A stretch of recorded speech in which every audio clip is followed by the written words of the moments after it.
যাবে না। এ বিষয়ে প্রশাসনকে কেন্দ্রীয় আইন মেনে চলতে হবে। হকারদের উপর পুলিশের নির্যাতন জুলুমবাজি করা চলবে না। হকারদের উপর অন্যায় অন্যান্য ভাবে টাকা তোলাবাজির জুলুমবাজি চলবে না। আমরা বলেছি, মমতা ব্যানার্জি বলছে বহিরাগত বাংলা ভাষাভাষী, এই বিভেদ তৈরি করা চলবে না। এই বিভেদের বিরুদ্ধে সমস্ত হকার বন্ধুরা, সমস্ত খেটে খাওয়া মানুষ এখন সেই দাবি জানিয়ে আমরা আজকে কর্পোরেশন অভিযানে সামিল হয়েছি। কর্পোরেশন অভিযানে মিছিল এগিয়ে আসছে।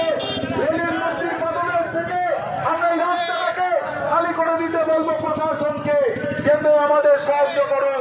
সামনের দিকটা একটু খালি করে দিন।